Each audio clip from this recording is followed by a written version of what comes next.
तो आज जो अपन स्टार्ट करेंगे वो अपना क्या है, स्टैटिक्स का इस वाले चैप्टर का लास्ट पार्ट बचा है। हिस्टोग्राम कर चुके हम, बार ग्राफ कर चुके, फ्रीक्वेंसी पॉलीगन कर चुके। अब केवल इस चैप्टर का जो लास्ट पार्ट बचा है वो है central tendency, measure of central tendency. इसमें आपकी तीन टेंडेंसी होती है, एक तो होता है मीन, एक होता है मीडियन और एक होता है मोड। तीन चीजें हैं अपने पास। मीन, पहला अपन मीन देख लेते हैं। इस मीन में क्या है, the mean, mean upon normal language में सुबह बोलते हैं, अपन एवरेज बोलते हैं। एवरेज वैल्यू जो अपन निकालते हैं ना वो मीन कहलाती है। तो मीन क्या है, the mean of number of observation is the sum of the value of all observation divided by the total number of observation. मतलब अपने पास जितनी भी वैल्यूज दे रखी है, हमको बहुत सारी वैल्यू दे रखी है, अपन को उसका अगर एवरेज निकालना होता है तो क्या करते हैं, सबका जितनी भी वैल्यूज उनको सबको प्लस करो और जितनी बार वो आ रही हैं उनको अपन डिवाइड कर दो उस नंबर से, तो आपका उसका एवरेज आ जाता है। जैसे अपन स्कूल में अगर अपने अपने 5 टेस्ट हुए मान लो, अगर अपने 5 टेस्ट हुए स्कूल में, सबके मार्क्स आए, किसी में 9, 10 में से मार्क्स आए तो 9 आए, 8 आए, 7 आए, तो अपन को अगर एवरेज निकालना हो तो अपन क्या करेंगे, सारे मार्क्स का टोटल कर लेंगे, फिर उसके बाद 5 टेस्ट हुए थे तो डिवाइडेड बाई 5 कर देंगे, तो अपने पास क्या होगा, उन 5 टेस्ट का एवरेज मार्क्स आ जाएंगे। इस मीन को डिनोट किससे करते हैं, इससे एक्स बार, एक्स के ऊपर बार लगा हुआ है, एक्स बार रीड करते हैं इसको। तो फॉर्मूला क्या हो जाएगा आपके मीन का, X bar equal to sum of all observations upon total number of observations. Simple सा है, आप लोगों ने पहले भी किया हुआ है मीन। तो एक एग्जांपल ले लेते हैं कि 5 पीपल वर आस्क्ड, आपकी बुक का एग्जांपल नंबर 10 है ये, about the time in week they spend in doing social work in their community. They said 10, 7, 13, 20 and 15 hours respectively. ये अपन को ये ऑब्जर्वेशन हो गए हमारे, कितने ऑब्जर्वेशन हो गए, ये 5 ऑब्जर्वेशन हमको दिया हुआ है, तो 1 2 3 4 5। तो पहला काम हमारा क्या होगा, सम ऑफ ऑब्जर्वेशन क्या आ जाएगा, 10 प्लस 7 प्लस 13 प्लस 20 प्लस 15,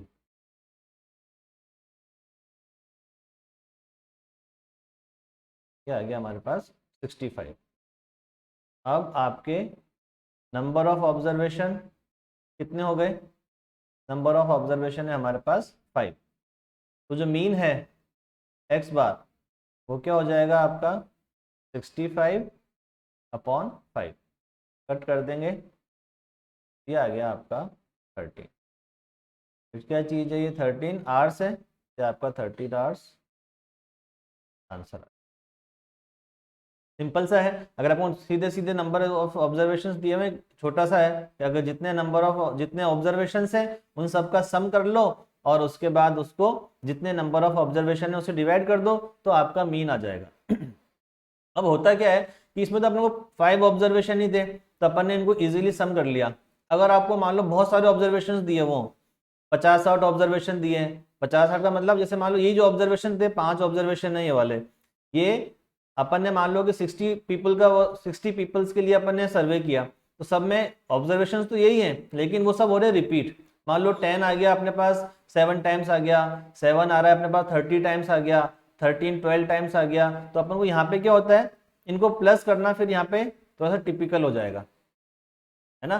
जैसे मान लो अपने पास बहुत सारे ऑब्जर्वेशन है, तो उन ऑब्जर्वेशन को अपन कैसे लिखेंगे कि एक ऑब्जर्वेशन हो गया x1, x2, x3, x4, x5, ऐसे ही क्या होगा, बहुत सारे चलते जाएंगे। अगर अपन मान लें कहाँ तक चल रहा है, n टाइम्स तक चल रहा है मान लो, तो जब आप ऑब्जर्वेशन का सम करोगे तो क्या लिखोगे, इनका अपन जब सम करेंगे, जैसे अपन इसका सम करेंगे तो क्या होगा, इनके सबके बीच में अपन प्लस लगा देते हैं, x1 plus x2 plus x3 plus x4। अब इसको अपन शॉर्ट में क्या लिखते हैं, तो जब अपन को शॉर्ट में लिखना होता है तो एक सिंबल होता है सिग्मा का, ये सिग्मा, और इसको अपन लिखते हैं एक्स आई। इसका मतलब ये पूरे की शॉर्ट फॉर्म है, x1 plus x2 plus x3 plus x4 कहाँ तक, n तक, आई। अब आई क्यों लगाया, ये आई की वैल्यू क्या है, where I is equal to 1 to n। ठीक है, मतलब क्या हो गया कि अगर मान लो यहाँ पे n की वैल्यू 13 होती, अगर मान लो ये x1 x2 x3 ये कहाँ तक जा रहे होते हैं हमारे पास, मान लो x13 तक जा रहे होते हैं, तो अपन यहाँ पे क्या लिखते, इनका जो सम होता वो सम क्या बनता, sigma X I where I is equal to 1 to 13। इसका पूरा अपन इसको इतना लंबा सारा लिखेंगे ना, उस लंबे की जगह लिखने की बजाय शॉर्ट फॉर्म है, तो शॉर्ट फॉर्म में ऐसा लिखा जाता है इसको, sigma X I 13 I equal to 1 to 13। 13 है इसलिए अपन ने 1 से लेकर 13 हो गया, और आई की वैल्यू अपन यहाँ पे शो कर दी कि आई कहाँ तक जाएगा, 1 से चालू होगा और 13 तक जाके एंड हो जाएगा। अब इसमें क्या होता है कि फ्रीक्वेंसी बहुत बार आई, मान लो कि x1 आपका आ गया 6 टाइम्स आ गया, x2 आपका 12 टाइम्स आ गया, x3 आपका 17 टाइम्स आ गया। जब अपन इनको लिखेंगे तो अपन को x को 6 बार लिखने में बहुत दिक्कत है, तो क्या होगा कि अगर अपन x को x1 plus x1 plus x1 plus x1 ऐसा अगर अपन इसको 6 टाइम्स लिखें प्लस करके, या इसको अपन ऐसा लिख दें 6 इंटू x1, तो सेम आंसर आता है। अगर अपन x1 को 6 टाइम प्लस करें या अपन इसको 6 इंटू x1 कर दें तो सेम चीज है। तो जितनी टाइम रिपीट होता है नंबर उसको अपन क्या बोलते हैं, फ्रीक्वेंसी। तो जब इस टाइप के क्वेश्चंस आएंगे तब अपन क्या करेंगे, इनका सम निकालने के लिए इन दोनों को मल्टीप्लाई करेंगे, जो वैल्यू दे रखी है उसको और जो फ्रीक्वेंसी है उसको। इस टाइप का क्वेश्चन करते हैं, अभी क्लियर हो जाएगा पूरा। यह आपकी 14.4 एक्सरसाइज में क्वेश्चन नंबर 5 है। एक ही क्वेश्चन है ऐसा, एक एग्जांपल में सॉल्व किया हुआ है, और आपकी एक्सरसाइज में केवल एक ही क्वेश्चन है ये वाला। तब देखो उसमें आपको टेबल दी हुई है, क्या दी हुई है कि एक वर्कर्स की सैलरी है 3000 4000 10,000 का दे रखा है। 3000 की जो सैलरी है वो कितने वर्कर्स को मिलती है, 16 वर्कर्स को। 4000 की सैलरी मिलती है 12 वर्कर्स को। ऐसे अपन को सारा दे रखा है, तो टोटल वर्कर्स है हमारे पास 60। तो अब अपन अगर इसका सम करना चाहें उस सिंपल वाले फॉर्मूले से, क्या होगा, अपन को 3000 को 16 टाइम्स लिखना पड़ेगा, 4000 को 12 टाइम्स लिखना पड़ेगा, तो वो बहुत लेंदी प्रोसेस हो जाएगा। तो उसकी वजह अपन यहाँ पे क्या करेंगे, देखो आपका जो डेटा होता है अपना जो गिवन, उसको अपन किससे डिनोट करते हैं, एक्स से। Number of workers it means it is frequency, उसको अपने डिनोट किया है एफ से। आई क्या हो गया, 1 2 3 4 5 6 7 8 वैल्यूज है ये, तो 8 वैल्यू ये हो गई, और ऐसे ये 8 वैल्यू ये वाली हो जाएंगी। अब अपन यहाँ पे क्या करेंगे, एफ आई एक्स आई निकालेंगे। F I X I means जो आपका एफ फ्रीक्वेंसी है उसको आप मल्टीप्लाई करोगे एक्स वाली वैल्यू से। इन दोनों वैल्यूज को हमको क्या करना है, मल्टीप्लाई करना है।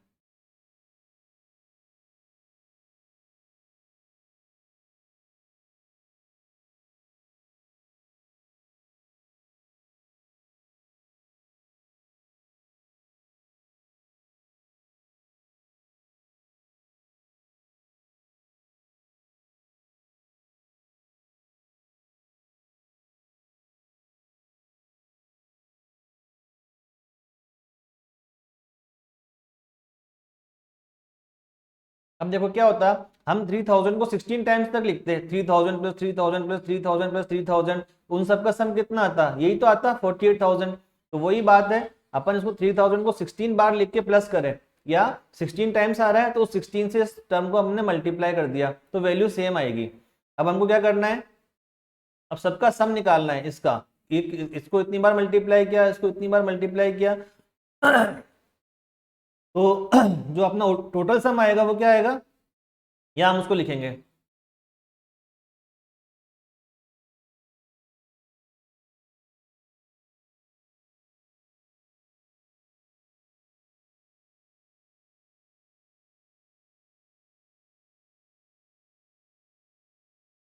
इसको हम किससे डिनोट करेंगे, इस sigma F I X I. F I X I का मतलब ये इसका सम है इस पूरे का, ये इसका जो सम है वो सिग्मा एफ आई एक्स आई हो गया, और इसका फ्रीक्वेंसी का जो सम है ये वाला, ये आपका क्या हो गया, सिग्मा एफ आई। फ्रीक्वेंसी का सम है एफ 1 2 3 से लेकर 8 टर्म्स तक। बस अब आपको क्या करना है, इस फॉर्मूले में ये लगा देना है, X bar equal to frequency into variable का मल्टीप्लीकेशन का सम, और आपकी फ्रीक्वेंसी का सम कितनी बार आए, तो नंबर ऑफ वर्कर्स तो आपके जो है वो 60 है, इसलिए आपके यहाँ पे जो मीन होगा X bar equal to value रख दो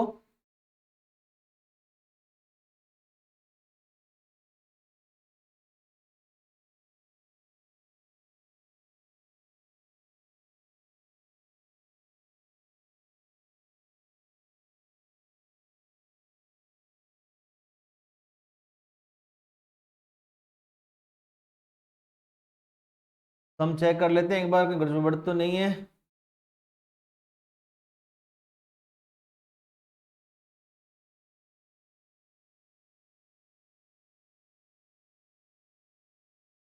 ठीक है, अब इसको अपन जब डिवाइड करेंगे तो 6 5 जा 30 या 0 8,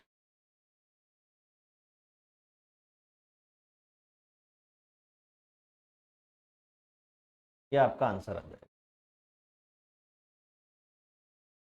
ठीक है, अब इसमें किसी को कोई प्रॉब्लम हो तो बताओ, कोई चीज़ इसमें समझ में नहीं आ रही हो, कोई स्टेप समझ में नहीं आ रही हो तो पूछ लो, बताओ जल्दी से।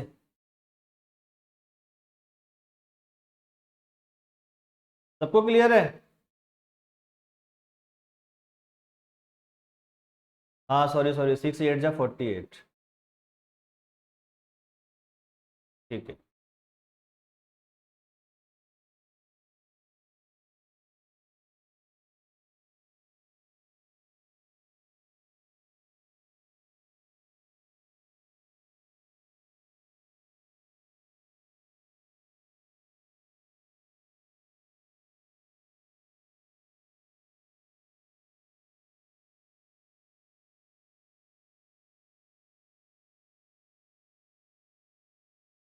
ठीक है, अब तो कोई दिक्कत नहीं है। चले आगे। तो मीन के आपके दो ही टाइप के क्वेश्चन आएंगे इसमें। अपने यहाँ पे क्या है, अभी अपने 9th क्लास में यहाँ पे अनग्रुप डेटा है केवल। ग्रुप्ड डेटा का सेंट्रल टेंडेंसी अपने कोर्स में नहीं है, ग्रुप डेटा वाली जो टेंडेंसी है वो आपके आएगी 10th क्लास के अंदर। अभी अपने केवल अनग्रुप डेटा है, ग्रुप डेटा वाली नहीं है, केवल अनग्रुप में। तो एक तो आपका ये वाला सिंपल मीन निकालने वाला, जब आपको ऑब्जर्वेशन दिए होंगे तो आप क्या करोगे, सम ऑफ ऑब्जर्वेशन निकाला, उसको टोटल नंबर ऑफ ऑब्जर्वेशन से डिवाइड कर दिया, तो ये आपका मीन आ जाएगा। और सेकंड टाइप्स के ये वाले, जिसमें आपको वेरिएबल्स दिए हुए होंगे और उसके साथ साथ उसकी फ्रीक्वेंसी दी हुई होगी, तब आपको ये वाला मेथड लगाना है। इसको फ्रीक्वेंसी को इस वेरिएबल से मल्टीप्लाई करना है, सबकी वैल्यू फाइंड की, फिर उसका अपन ने सम निकाल लिया, ये सम आ गया। फिर इस फॉर्मूले में लगा के इसका sum X bar equal to sigma F I X I upon sigma F I. यहाँ पे आई की वैल्यू 1 से लेकर n तक है, तो अपने इसमें आई की वैल्यू 1 से लेकर 8 तक हो जाएगी। वैल्यूज रखी, डिवाइड किया, आंसर। सिंपल सा काम है, कोई ज्यादा टिपिकल काम नहीं है। चले आगे। चलो, इसके बाद आता है आपका अगला वाला, मीडियन। मीडियन क्या होती है? मीडियन एक तरह से वो है जो उस आपके जो वैल्यूज दे रखी हैं उनको दो पार्ट में डिवाइड कर दे, एग्जैक्टली 2 पार्ट्स में डिवाइड कर दे। तो देखो क्या है, the median is that value of the given number of observation which divides it into exactly 2 parts. जितने पार्ट्स इधर हैं उतने के उतने पार्ट्स इधर हैं उस मीडियन वैल्यू के। तो when the data is arranged in ascending और डिसेंडिंग ऑर्डर, सबसे इंपॉर्टेंट चीज ये है आपकी, जो आपको डेटा दिया हुआ है उसको पहले आप क्या करोगे, आइदर असेंडिंग और डिसेंडिंग ऑर्डर में उसको अरेंज करना है, फिर हम मीडियन कैलकुलेट करेंगे कैसे आएगी। तो उसमें दो होते हैं अपने पास, जो ऑब्जर्वेशन होगा वो क्या होगा, या तो नंबर ऑफ ऑब्जर्वेशन आपके ऑड होंगे या नंबर ऑफ ऑब्जर्वेशन इवन होंगे। अब ऑड होंगे तो क्या होगा, if when the number of observation is odd, the median is the value of n plus 1/12 observation. इस पोजीशन पे जो ऑब्जर्वेशन आएगा वो हमारा आंसर होगा।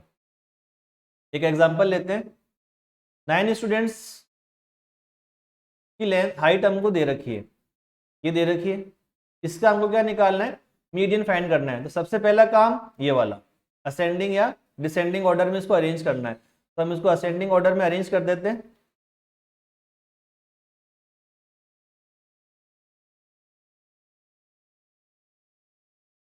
असेंडिंग ऑर्डर में सबसे पहले क्या आता है,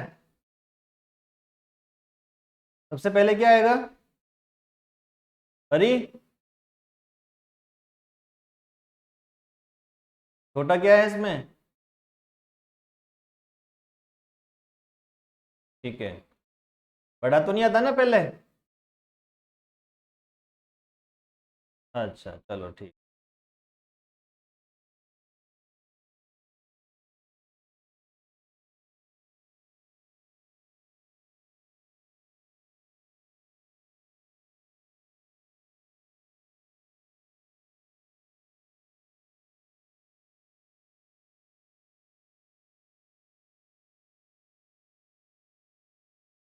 ठीक है, अरेंज हो गया। अब यहाँ पे आपके नंबर ऑफ ऑब्जर्वेशन, वापस ब्लर हो गया, अभी सही है, नहीं आ रही थी क्या? अभी हो जाएगी सही अपना, ऑटोमेटिक को नेटवर्क प्रॉब्लम आ जाता है कभी कभी। नंबर ऑफ ऑब्जर्वेशन हो गया हमारे पास 9।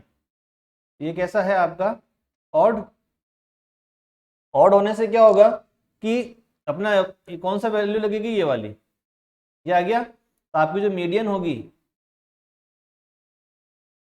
वो क्या होगी आपकी, n+1 इस पोजीशन पे जो ऑब्जर्वेशन है, it means 9+1/2, it means 10/2, it means fifth observation. Fifth position पे जो ऑब्जर्वेशन है, फिफ्थ पोजीशन पे कौन सा है आपका, 1 2 3 4, और ये आ गई आपकी फिफ्थ पोजीशन। इट मीन्स जो हमारी मीडियन है वो क्या हो जाएगी, 149। ये आपका आंसर आ गया। अब देख लो एग्जैक्टली मैंने क्या कहा था, 2 पार्ट्स में डिवाइड करती है। ये मिड वैल्यू हो गई आपकी, इसके इधर 1 2 3 4 ऑब्जर्वेशन है और इसके इधर भी 1 2 3 4 ऑब्जर्वेशन है। तो ये आपका एग्जैक्टली मिडिल वैल्यू आ जाती है। तो ऑड होगा तो हमको ये वाला फॉर्मूला लगाना है, ठीक है। अब अगर इवन होता है तो क्या होगा, नंबर ऑफ ऑब्जर्वेशन इवन भी तो हो सकते हैं। तो देखते हैं इवन होगा तो क्या होगा। तो जब आपके नंबर ऑफ ऑब्जर्वेशन इवन होंगे, तो अब देखो इवन में क्या होता है कि एग्जैक्टली मिडिल वैल्यू नहीं होती हमारे पास। जैसे मान लो अपने पास 6 वैल्यूज हैं, 1 2 3 4 5 एंड 6। अब हम अगर इसका मिड निकालना चाहेंगे, इसकी मिडिल वैल्यू कौन सी होगी, तो हमको पता ही नहीं चलेगा। 3 इधर हो सकती है, 3 इधर हो सकती है, तो मतलब ये बीच में वाली ऐसी कोई वैल्यू आनी चाहिए, है ना। तो इसमें क्या होता है, अपने पास एग्जैक्टली वैल्यू नहीं आती है। तो अपन क्या करते हैं कि इसमें जो n/2 पोजीशन पे है और n/2+1 पोजीशन पे है, उसका मीन फाइंड करते हैं हम इन दोनों पोजीशन वाली वैल्यूज का। इन दोनों पोजीशन पे जो वैल्यूज हैं उनका जो मीन आएगा वो अपनी मीडियन हो जाएगी। तो मीन निकालने के लिए वही सम ऑफ ऑब्जर्वेशन अपॉन 2। तो अपने पास 2 ऑब्जर्वेशन आते हैं इसलिए नीचे 2 हो गया। पहला ऑब्जर्वेशन ये है और दूसरा ऑब्जर्वेशन ये है, तो नीचे 2 आ गया। यहाँ पे फर्स्ट ऑब्जर्वेशन आ जाएगा और यहाँ सेकेंड आ जाएगा, ठीक है। अब कैसे निकालना है ये देखो, इसमें देखो मैंने एक एग्जांपल लिया है 13, आपकी बुक का एग्जांपल है। 1 2 3 4 5 6 7 8 9 10 11 12 13 14 15 16। यहाँ पे जो आपके नंबर ऑफ ऑब्जर्वेशन है वो कितने हैं, 16। 16 का मतलब कैसे हो गया ये, इवन। अब पहला काम हमारा वही, इसको असेंडिंग ऑर्डर में अरेंज करते हैं। तो असेंडिंग ऑर्डर में अरेंज करेंगे तो आ गया 2, देन 5, 2 हो गया, 5 आ गया, then 7, again 7, 8, again 8, then 10, again 10,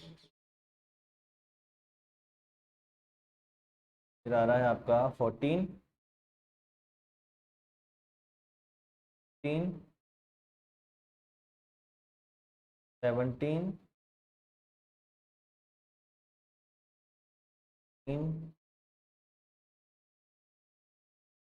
24, then 27, then 28, last 48। Clear. अब जो हमारी मीडियन होगी, एन आ गया हमारे पास 16, ठीक है। तो मीडियन क्या होगी, 16/2। इस पोजीशन पे जो ऑब्जर्वेशन है प्लस 16/2+1। यहाँ पे ध्यान रखने वाली बात है, ये +1 जो है वो ऊपर नहीं है, एन के साथ नहीं है, डिवाइड होने के बाद +1 है, ये ध्यान रखना, डिवाइडेड बाई 2। इट मीन्स 16/2 करेंगे तो क्या आ जाएगा हमारा, 8th ऑब्जर्वेशन। यहाँ 16/2, 8 + 1 हो जाएगा 9th observation. Divided by 2। 8th position पर ऑब्जर्वेशन चेक कीजिए, 1 2 3 4 5 6 7 8। 8th पोजीशन पे तो आ गया 10 और 9th पोजीशन पे है आपका 14। तो 10 plus 14 upon 2 it is 24 upon 2, 12 answer. तो जब इवन होगा तो आपको दो वैल्यूज n निकाला हमने, n फाइंड कर लिया, इवन है तो 16 हो गया, तो n की वैल्यू आ गई 16, देन 16/2 8th ऑब्जर्वेशन, जो यहाँ पे आएगा उसी का नेक्स्ट ऑब्जर्वेशन आएगा। यहाँ पे अगर आपका 18 होता तो 9th ऑब्जर्वेशन आता, यहाँ 9th आ गया तो यहाँ 10th आ जाएगा, 11th आ गया तो 12th आ जाएगा, 6th आ गया तो 7th आ जाएगा, और डिवाइडेड बाई 2। काउंट कर जो असेंडिंग ऑर्डर में ही होना चाहिए, असेंडिंग या डिसेंडिंग दोनों में से कोई सा भी हो सकता है। तो 8th observation plus 9th observation दोनों की वैल्यू रखी हमने, डिवाइडेड बाई 2 किया और आपका आंसर आ गया। क्लियर? कोई प्रॉब्लम? चले आगे, थोड़ा सा ही पार्ट बचा है बस, चैप्टर कंप्लीट होने वाला है आपका ये। चले आगे, चलो अब एक ये आपकी एक्सरसाइज 14.4 का क्वेश्चन नंबर 3 है। मैं आपको वही क्वेश्चंस करा रहा हूँ जिसमें प्रॉब्लम आ सकती है, बाकी क्वेश्चन आप इजीली कर सकते हो, कोई दिक्कत नहीं है उनमें। और कोई प्रॉब्लम आए उन क्वेश्चंस को करने के बाद तो आप पूछ ही सकते हो मेरे से, कोई दिक्कत ही नहीं है। जिनमें आ सकती है वो मैं पहले ही करा रहा हूँ। The following observation have been arranged in ascending order. हमको क्या बोल दिया कि ये जो ऑब्जर्वेशन हमको गिवन है ये ऑलरेडी असेंडिंग ऑर्डर में अरेंज्ड है। If the median of the data is 63, median हमको गिवन है, find the value of x. X की वैल्यू फाइंड करनी है तो पहले तो हम यहाँ पे क्या फाइंड करना पड़ेगा, ये नंबर ऑफ ऑब्जर्वेशन है कितने, ताकि हम फॉर्मूला कौन सा लगाएं। Number of observation 1 2 3 4 5। यहाँ ध्यान रखना ये पूरा एक ही ऑब्जर्वेशन है, 6 7 8 9 एंड 10। नंबर ऑफ ऑब्जर्वेशन हो गया हमारे पास 10 विच इज इवन। देन जो हमारी मीडियन होगी वो क्या हो जाएगी आपकी, 10/2 observation plus 10/2 plus 1th observation divided by 2 means आपका 5th observation plus 6th observation upon 2। यहाँ गलती क्या होती है, कभी कभी हमें ना यहाँ ऑब्जर्वेशन पे ध्यान नहीं देते, 10/2 5 लिख लिया, प्लस 10/2 प्लस 1 6 लिख लिया, 5 प्लस 6 अपॉन 2 कर दिया, आंसर निकाल दिया। ये ऑब्जर्वेशन है, वैल्यूज नहीं है। तो मीडियन हमको दी हुई है 63। 5th ऑब्जर्वेशन 1 2 3 4 5, 5th ऑब्जर्वेशन आ गया x plus 6th observation x plus 2 divided by 2। Cross multiply करेंगे, यहाँ x और x मिलके हो गया आपका 2x plus 2 is equal to 126। Transfer किया, 2x equal to 126 minus 2, 2x equal to 124, then x equal to 124 divided by 2।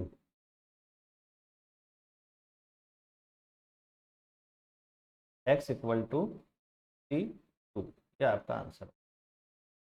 ठीक है, कभी कभी क्या होता है क्वेश्चन में आपसे पूछ लेते हैं कि जो वैल्यूज हैं वो कौन सी हैं, तो पहली वैल्यू तो 62 हो गई और ये 62 प्लस 2 हो जाएगी, 64 हो जाएगा। ठीक है, चलो अब इसके बाद आता है आपका लास्ट आपका मोड, सबसे इजी। मोड क्या होता है, mode is that value of the observation which occurs more frequently. जो सबसे ज्यादा बार आ रहा है वो मोड है, that is an observation with the maximum frequency. जो सबसे ज्यादा बार रिपीट हो रहा है वो मोड है, बस इतना सा ध्यान रखना है हमको। इस एग्जांपल में अगर अपन देखें तो यहाँ पे चेक करो सबसे ज्यादा बार कौन सी चीज आ रही है, बताओ मेरे को।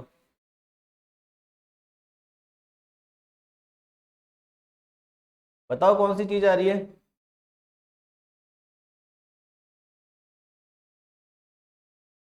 7 कितनी बार आ रहा है, देखो 1 2 3 बार आ रहा है, और 9 कितनी बार आ रहा है, 1 2 3 4। 9 कितनी बार आ रहा है? 4 टाइम्स आ रहा है। तो ऑब्जर्वेशन विद मैक्सिमम फ्रीक्वेंसी कितना है अपना? 9। इट मीन्स जो आपका मोड है वो क्या हो गया?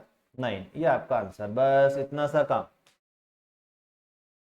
अब इन तीनों सेंट्रल टेंडेंसी में एक रिलेशन होता है, ये वाला, ये आपकी बुक में दिया हुआ नहीं है, आपको ध्यान रखना है। अगर किसी क्वेश्चन में आपसे बोले कि मीडियन, मोड, मीन तीनों निकालो, तो 2 निकालकर हम तीसरा निकाल सकते हैं। 3 median equal to mode plus 2 mean. 1 2 3। Mode 1 है, मीन 2 है और मीडियन में 3 है। 3 median equal to mode plus 2 mean. ये फॉर्मूला हमको ध्यान रखना है। इससे हम क्या कर सकते हैं, कोई भी दो अगर अपन को वैल्यू पता है इनमें से, अगर हमको मीडियन और मोड पता है तो हम मीन निकाल सकते हैं, मीन और मोड पता है तो हम मीडियन निकाल सकते हैं, इजीली हम फाइंड कर सकते हैं। ठीक है, तो ये आपका चैप्टर कंप्लीट है अब स्टैटिक्स वाला। 14 चैप्टर बिल्कुल कंप्लीट। इसके आप एक्सरसाइज के क्वेश्चंस करो। सिंपल से क्वेश्चन है, जो जिनमें प्रॉब्लम थी वो 2 क्वेश्चन मैंने करा दिए आपका। एक तो ये 14.4 का क्वेश्चन नंबर 3 और एक आपका 14.4 का क्वेश्चन नंबर 5। ये 2 ही क्वेश्चन ऐसे हैं जिनमें प्रॉब्लम आ सकती थी, ये दोनों मैंने सॉल्व करा दिए। बाकी आपके क्वेश्चन आप इजीली सॉल्व कर सकते हो, कोई दिक्कत नहीं है। ठीक है ना, तो बस आज के लिए इतना, बाकी कहानी अपन अब और